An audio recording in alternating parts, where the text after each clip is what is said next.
მონაკოს გამომძიებლებმა დღეს ფაქტობრივად დაასახელეს უკრაინელი ოლიგარქის ერმოლაევის მკვლელობის მცდელობის დამკვეთი. მონაკოში მოუხდარმა ინციდენტმა ყველა დასავლურ მედიაში დიდი აჟიოტაჟი გამოიწვია, რადგან მასში ფიგურირებს სწორედ უკრაინელი ოლიგარქი.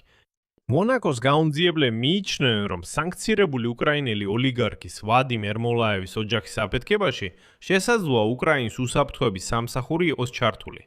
თუმცა ადრე მედია ამ ინციდენტს დნეპრში მოქმედი კოლ-ცენტრების საქმიანობას უკავშირებდა, რის გამოც რამდენიმე თვის წინ კვიპროსზე ინტერპოლის მოთხოვნით ერმოლაევის ვაჟი არტურ ერმოლაევი დააკავეს, რომელმაც შესაძლოა თავისი თანამძრახველები ევროპაში გასცა.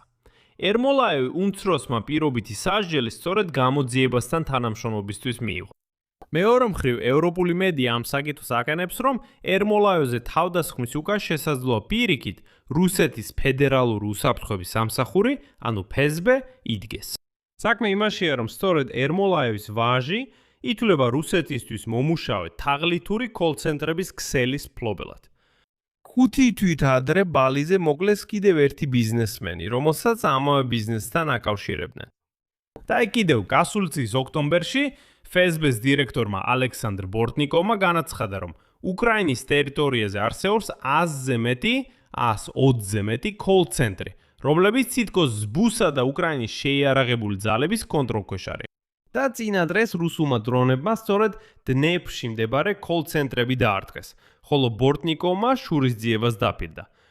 ასე რომ, აქ ნამდვილად არის საკითხები, რომლებიც უნდა გაირკვეს. მოდით ყველაფერს თანმიმდევრულად მივყვეთ. ჯერ შეგახსენებთ მიმდინარე მოვლენების საერთო სურათს. 29 ივნის დაახლოებით 21 საათზე მონაკოში ერთ-ერთ სახლთან აფეთქება მოხდა. ვიდეო თვალთვალის კამერამ დააფიქსირა მომენტი, როდესაც შენობის საძირკველთან ზურგჩანთა ასაფეთქებელი მოწყობილობით დაადეს. ეჭვმიტანილი, რომელიც ვიდეოში ჩანს, ფეხით გადავიდა მონაკოს საზღვარი და სადღაც საფრანგეთში მიიმალა. აფეთქების შედეგად დაშავდნენ მამაკაცი და ქალი, ასევე 13 წლის მოზარდი, რომელიც სავარაუდოდ ამ წყვილის ნათესავია. სამშაბათ დილით მონაკოს გენერალურმა პროკურორმა სტეფან ტიბომ განაცხადა, რომ აფეთქების შედეგად დაშავდნენ ერმოლაევი და მისი პარტნიორი ქალი, რომელმაც ძალიან მძიმე დაზიანებები მიიღო. პოლიციას არაფერი ჰქონდა ცნობილი ერმოლაევის მიმართ მუქარების შესახებ. სურს აღნიშნო, რომ ერმოლაევმა ქონება დააგროვა სამხრეთ-აღმოსავლეთ უკრაინაში, ქალაქ დნეპრში, პოსტსაბჭოთა არეულ წლებში. ის ძირითადად უძრავი ქონებით იყო დაკავებული და ერთ დროს უკრაინის ყველაზე მდიდარ ადამიანებს შორის შედიოდა. იცით მომეწონა, როგორ აღწერეს დღეს დნეპრის CNN-ში. ციტატა: ომამდე დნეპრს ჰქონდა მდიდრობისა და ფუფუნებების დემონსტრაციული დედაქალაქის რეპუტაცია, სადაც ადგილობრივ ხელისუფლებასა და კრიმინალურ ელემენტებს შორის განსხვავება ყოველთვის აშკარა არ იყო. ქალაქი ასევე ცნობილია თავისი აყვავებული ებრაული თემით, რომლის გამორჩეული და აქტიური წევრი იყო ერმოლაევი. ერმოლაევმა დატოვა თავისი სამშობლო და უარი თქვა უკრაინის მოქალაქეობაზე 2019 წელს. 58 წლის ოლიგარქი და პოლიტიკოსი ამჟამად კვიპროსის მოქალაქეა, თუმცა ადრე მონაკოში ცხოვრობდა. ასე რომ თავდასხმის მოტივი ბოლომდე გაურკვეველი რჩება. ერმოლაევს როგორც ჩანს არ აქვს აშკარა კავშირი უკრაინაში ომთან, მაგრამ ეს, როგორც ითქვიან, მხოლოდ აშკარა კავშირებია. 2023 წლის დეკემბერში კიევმა ის წინააღმდეგ სანქციები შემოიღო, რადგან ის ბიზნესს აწარმოებდა რუსეთის მიერ ოკუპირებულ ყირიმში. თუმცა ერმოლაევის ვაჟი, არტურ ერმოლაევი, ცნობილი ფიგურაა უკრაინის კრიმინალურ სცენაზე. ის ამ გაზაფხულზე დააკავეს კვიპროსზე, ბრალდებით, რომ იყო მასშტაბური თაღლითური სქემის, იგივე კოლ-ცენტრების ორგანიზატორი.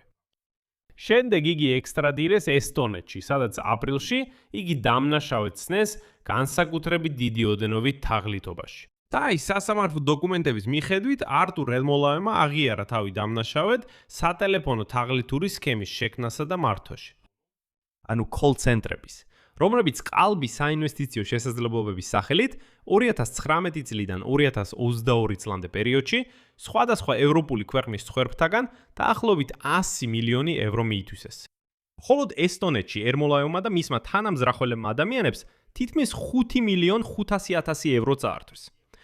ის 5 წლით თავისუფლების აღკვეთას მიესაჯა, მაგრამ საგამოძიებო ორგანოებთან შეთანხმება დაადო, რის შედეგადაც ესტონეთიდან დეპორტირებული იქნა მხოლოდ 4 თვის მოხდის შემდეგ.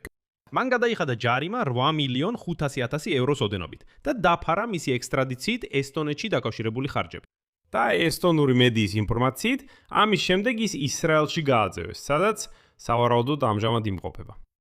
მაგრამ გამგზავრებამდე თითქოს მან მოახერხა და გამოძიებას თავისი ევროპელი პოლიტიკოსები ჩააბარა. და განიხილება ვერსია, რომ ერმოლაევზე თავდასხმის უკან დგას ასეთი ინტერნაციონალური კრიმინალური სინდიკატი. ანუ მისი თანამზრახველები, მისი თანამონაწილეები, რომლებიც მან შესაძლოა მართლაც ჩააბარა გამოძიებას, რის გამოც ის გაათავისუფლეს.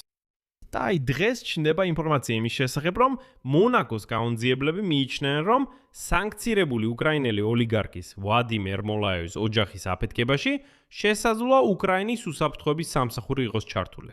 მიუხედავად იმისა, რომ ადრე მედია ამ ინციდენტს დნეპში მოქმედ კოლ-ცენტრების საქმიანობას უკავშირებდა, რის გამოც რამდენიმე თვის წინ კვიპროსზე ინტერპოლის მოთხოვნით დააკავეს უკვე ჩვენ მიერ ნახსენები ერმოლაევის შვილი არტურიც, ამის შესახებ დღეს წერს გამოცემა Le Figaro. კიევის ხელისუფლებამ უკვე დააკომენტარა ეს ინციდენტი. თანაც ეს 2 დღის წინ გააკეთეს. იქ დაადასტურეს, რომ უკრაინელი დიპლომატები იმყოფებიან უკრაინული წარმოშობის ოჯახის წინააღმდეგ განხორციელებული თავდასხმის ადგილზე და დაამატეს, რომ უცხება ამოიცნობს დაზარალებულებს და ამოწმებს ინფორმაციას მათი უკრაინული მოქალაქეობის შესახებ. და აი გუშინ ბრიფინგის დროს მონაკოს გენერალურმა პროკურორმა სტეფან ტიბონ განაცხადა, რომ სამართალდამცველები კვლავ აგრძელებენ ჯერ კიდევ არაიდენტიფიცირებული ამფეთქებლის დევნას. იქ იმედოვნებენ, რომ მისი დაკავება საკმაოდ მალე მოხერხდება. ამასობაში მედიაში გავრცელდა ინფორმაცია, რომ გააქცეულს შესაძლოა უკვე იტალიაში წასულიყო, თუმცა პროკურატურა ამაზე დუმს და არ ამხელს.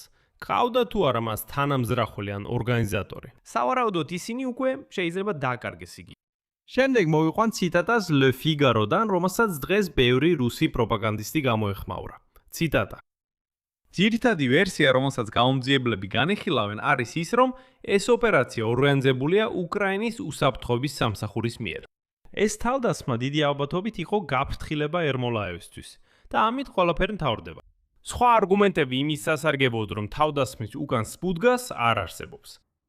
მეორე მხრივ სააგენტოს გამოცემა წერს, რომ ერმოლაევზე თავდასხმის უკან შეიძლება სხვა სპეცსამსახური იდგეს. ეს არის რუსეთის ფედერაციის ფედერალური უსაფრთხოების სამსახური, FSB. საქმე იმაშია, რომ დნეპრის კოლ-ცენტრები აქტიურად აცდენდნენ ფულს რუსებისგან, განსაკუთრებით კი გაველურებული რუსი ოკუპანტებისგან. FSB-ს ხელმძღვანელი ბორტნიკოვი კი ამაზე შურისძიებითაც კი იმუქრებოდა. მონაკოში ორშაბათს აფეთქების შედეგად დაშავებულ ვადიმ ერმოლაევს რამდენიმე ისტორია ჰქონდა, რომლებიც მას რუსეთთან აკავშირებდა. პირველ რიგში უკრაინაში მას ადანაშაულებდნენ ყირიმში ბიზნესის გაგრძელებაში ანექსიის შემდეგ და ასობით მილიონი რუბლის გადახდაში რუსეთის ბიუჯეტში. მეორე მხრივ მისი ვაჟი ითვლება თაღლითური კოლ-ცენტრების ქსელის მფლობელად, რომლებიც რუსეთზე მუშაობენ. 5 თვით ადრე ბალიზე მოკლეს კიდევ ერთი ბიზნესმენი, რომელსაც ასე უკავშირებდნენ დნეპში ამავე კოლ-ცენტრების ბიზნესს. ეხლა კი მთელი რუსული პროპაგანდა ყურადღებას ამახვილებს ერმოლაევას კავშირზე კოლ-ცენტრებთან. ერმოლაევს ეკუთვნის ღვინის ბიზნესი ყირიმში და ნახევარკუნძულის რუსეთის მიერ ანექსიის შემდეგ მის კომპანიას ალევ ვინალს უბრალოდ აიღეს და გააკეს უკრაინულ და რუსულ ნაწილებად. კომპანია ალევ ვინალ ყირიმის ახალმა განყოფილებამ და ერმოლაევთან დაკავშირებულმა ღვინის საწარმომ ბურლიუკმა ანექსიის შემდეგ რუსეთში არაერთხელ მიიღეს კრედიტები, რაც ამტკიცებს, რომ ერმოლაევი იქ მუშაობას აგრძელებდა. გარდა ამისა, ერმოლაევის კომპანიებმა რუსეთის სახელმწიფო სტრუქტურებთან არანაკლებ 4 კონტრაქტი შეასრულეს, თითქმის 140 მილიონ რუბლზე. შედეგად მხოლოდ 2023 წლის დეკემბერში, ანუ თითქმის 10 წლის შემდეგ, ვლადიმირ ზელენსკიმ ერმოლაევის წინააღმდეგ სანქციები შემოიღო სწორედ ყირიმის ტერიტორიაზე საქმიანობის გამო. და აი მაშინ გამომძიებლებმა დაითვალეს, რომ ყირიმის ოკუპაციის პერიოდში ერმოლაევმა რუსეთის ბიუჯეტში თითქმის 500 მილიონი რუბლი გადაიხადა გადასახადების სახით. გარდა ამისა, ანექსიის მომენტიდან ერმოლაევი რუსეთს მინიმუმ 8 ჯერ ეწვია. 2018 წლის დეკემბრამდე ამის შესახებ მოწმობს გაჟონილი მონაცემები. თავად ერმოლაევი უარყოფდა, რომ ყირიმში ბიზნესს ფლობდა ან მართავდა და ამტკიცებდა, რომ მისი ყირიმის აქტივები ანექსიის შემდეგ სამუდამოდ დაკარგა. ერმოლაევის თქმით, რუსმა სამხედროებმა მის კომპანიას 23 მილიონი ევროს ღირებულების ტექნიკა მოჰპარეს და სარაკეტო დარტყმით გაანადგურეს მისი თვითმფრინავი Gulfstream J-150. მაგრამ ერმოლაევის ოჯახს სხვა ბიზნესიც ჰქონდა. ეს იყო არალეგალური კოლ-ცენტრები. აფეთქება შეიძლება დაკავშირებული იყოს დნეპში კოლ-ცენტრების საქმიანობასთან. ამის შესახებ წყაროებზე დაყრდნობით დაწერა უკრაინული პრავდა. 50-ზე მეტი არალეგალური კოლ-ცენტრის ქსელს მილიონერის შვილი, სწორედ ის არტურ ერმოლაევი ხელმძღვანელობს. როგორც უგეთვი, აპრილში ესტონეთის სასამართლომ მას პირობითი სასჯელი მიუსაჯა ტელეფონური თაღლითობის ორგანიზების ბრალდებით, რომლის ბრუნვაც 100 მილიონ ევროს შეადგენდა. საინტერესოა, რომ მკვლელობის მცდელობამდე ცოტა ხნით ადრე რუსეთის პროსამთავრობო მედიამ თავად ერმოლაევი უფროსი თაღლითური კოლ-ცენტრების ფლობელად მოიხსენია. პროპაგანდისტებმა განაცხადეს, რომ თაღლითური კოლ-ცენტრები დნეპრიდან, რომლებიც რუსებს ატყუებენ, ომის დროს სერიოზულ პრობლემად იქცა, რადგან ისინი ველური რუსებისგან მილიონებს იტყუებდნენ. გასულ წლის ოქტომბერში FSB-ს დირექტორმა ალექსანდრ ბორტნიკოვმა განაცხადა, რომ უკრაინის ტერიტორიაზე 120-ზე მეტი ასეთი კოლ-ცენტრი არსებობს, რომლებიც თითქოს და უკრაინის უსაფრთხოების სამსახურსა და შეიარაღებულ ძალებს ექვემდებარება. წინა კვირას რუსეთის თავდაცვის სამინისტროსთან დაახლოებულმა ზბლოგმა რიბარმა განაცხადა, რომ სექტემბერში რამდენიმე რუსულმა დრონმა დნეპრში ამ კოლ-ცენტრებიდან ერთ-ერთს კი შეუტია. საკითხი იმაშია, რომ დნეპრის კოლ-ცენტრები ფულს აცდენდნენ რუს ოკუპანტებსაც, რომლებიც უკრაინის წინააღმდეგ ომისთვის ანაზღაურებას იღებდნენ.